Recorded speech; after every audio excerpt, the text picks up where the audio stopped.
Hello, Taurus. It's umomgtarot, and this is your someone secretly talking about you tarot card reading. Let's have at it. Let's have a look. Who's doing the talking and what they be saying. And okay, so we're going to start with astrology reading cards. And if you'd like your own personal reading, check out the description. There is a link to my website, as well as a link to my Etsy shop. Sorry, didn't mean to mention my Etsy. Oh, you know what? Heck yeah, there's an Etsy shop. Anyways, here's your first card. Virgo in the mix. Taurus, you got another earth sign on your case.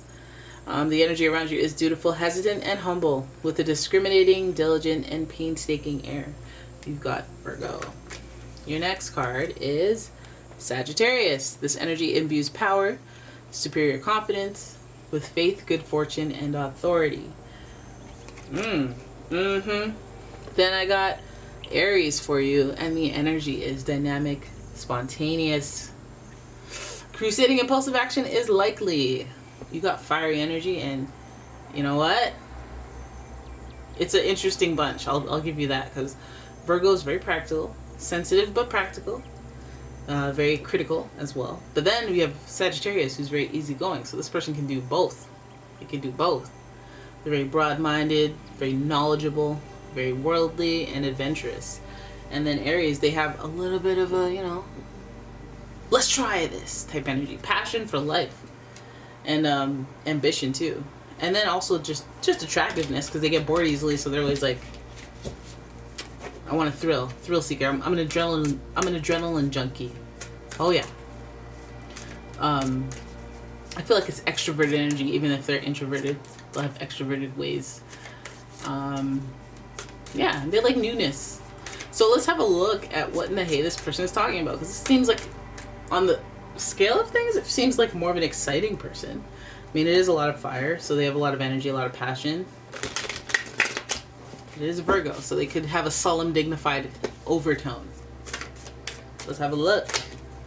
Your first card, look at that. Look at that explosive energy to start. We have the Six of Wands, representing victory and celebration in one. Then we have the King of Cups, and the King of Cups is very emotionally intelligent and the master of doing good things, spiritually, emotionally, and yeah, practically. Why not? Then we have the World, and the World is an awesome card because this is about personal transformation and doing like a full-scale evaluation of self and being like, I've leveled up, And this card is also associated with the planet Saturn, which gives us boundaries, restrictions, which helps us define who we are based on the things we go through. So it's like, okay, no, I'm not for it. No, wait, I'm not dating anybody with lips that red. I know what you're about. Hey, I know you. Maybe that's a terrible example, because that's a physical thing, but you know. Then we have the Eight of Swords. We have self-limitation blocks, mental blocks. That's what overthinking looks like. Capability to set yourself free, but you just can't see the obvious solutions beside you, all around you. I've been there.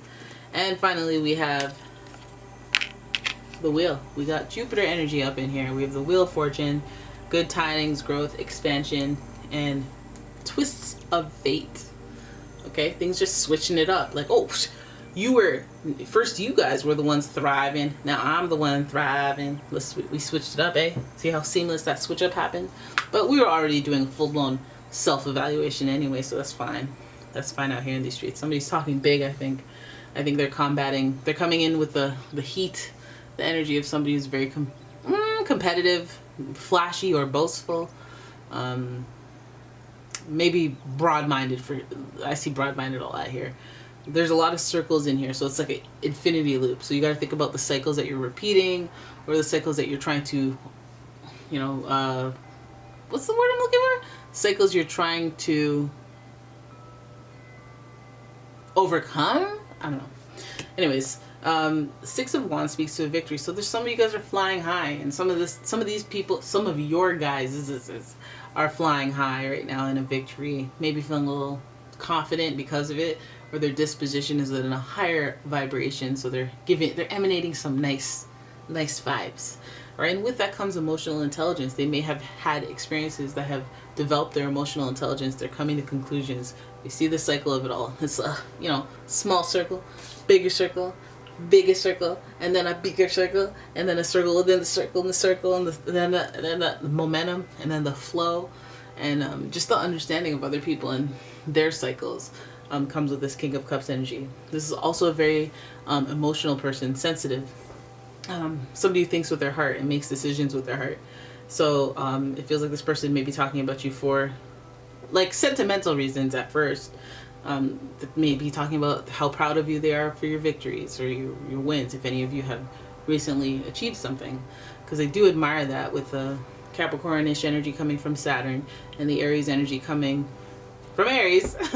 We see somebody who has ambition on the radar, so they might be proud of you, maybe even of just how you're doing. Maybe you got you got accepted into some program and you're like, yeah, and it might be small potatoes, but they're like truly solemn, dignifiedly proud, and that's like, hey, thank you, hey, you noticed. So then the World card here is sitting there in the reading, and I don't know if you notice the circle is just like intermittent, and the World is sitting there, and this is a life transformation. Some of you guys going through a big life transformation, big personal change, something again that you've overcome. Perhaps some of you have like lost a significant amount of weight, or some of you guys have upgraded your home, your lifestyle. Maybe some of you have always wanted something like a dog, and then you finally got it. And then the sentimental behind it is that they're talking about how you've always wanted it. You've always wanted that, or this is a long time coming, or they were at their worst back in the day, and now look at them, thriving, continuing cycles, moving on in life, achieving things, and moving to the next chapter or the next challenge in life. But I feel like a lot of it came, like, I feel like they overthink it. Like, you know, when somebody who's proud of you, very concerned, and then after a while they start becoming the, hey, but you don't want to fall back into old habits, hey? Hey, you did great. You don't want to fall back into, like, you know, and then it's like, hey, you're kind of annoying. Like, just listen. Hey, watch yourself now. We have the Eight of Swords here, and this is a mental stuckness. So they might even just see you in the same, like, they may recognize that you're different, but they might not see you as different, or they might not treat you differently. They might be like, oh, now you think you're big and bad now, or like, you know, they might just not have fully assessed what comes along with the changes, the growth of a person. Like, if this is like a father type situation with King of Cups, it might be somebody that's like just sees you as their little kid, and they just treat you, even although they see you growing and they're proud, then they can still treat you like the old you, and that's just kind of keeping you stuck. And it's almost like then you have their invisible expectations on you, and you don't feel as free yourself. So there is some self-limiting thoughts that are whirling around, just keeping stagnation in someone's mind, yours or theirs, but I feel like they're talking about it, so I feel like it might be you. And I guess it's like attached to their thoughts. So like that thought about you from somebody that matters to you is a thought that does affect you. And it does like keep you still, because you don't want to disappoint, or you don't want to make them feel bad, or you don't want to, you know, any of that. So this will keep you stuck. And even if it's not about that, it's a hesitation. It's a hesitation, and it's like, I'm trying to move forward, you know, I'm trying to grow. And you see it, but you don't really feel it. You don't really understand all of the growth, the full end-to-end boundary lines being drawn type of changes. Okay? So then we have the Wheel of Fortune, it's a twist of fate. Again, like, things change. Things are different. There's growth, there's expansion, there's doing things differently than, I suppose, the King of Cups or whoever it is that is sentimental, who is very emotionally attached to you from an authoritative perspective or standpoint relative to you. But the wheel is giving us that growth, that luck, things going well, you kind of feeling in the flow and wanting to do things your way. But this person, even though they're rooting for you, having some stuff to say about it, some limiting thoughts, ideals, conversations that are a little bit like, okay, you need to stop that. Okay, listen, you're either rooting for me or you're not. Don't do all of this rah stuff. Okay, just stop it. And this person, again, they might have passion. They might have a lot of passion about you, and then it's like, can you hold your horses and relax for a second? I know you mean well, but just chill out. Don't spend $25,000 on merch because I have 200 followers on TikTok. Like, please stop it. But yeah, no, that's not, I don't feel like this is bad vibes at all. I feel like they see you growing, they see you winning. I feel like if you don't feel like you're growing and winning, it's almost there. Like, people coming up from the woodworks trying to show support and be emotionally intelligent. They may miss the mark in some ways, but at the same time, it's like you gotta really look at yourself and figure out what makes you feel like you're small again, or what makes you feel like you're a big fish in a small pond when it comes to this person that you have to break free from. Because there are people, like, you can reach a lot of success, and then when you go back home to visit your family and you see that one grand uncle that always called you fatty, and you're like, nah, I'm worth 7.5 billion and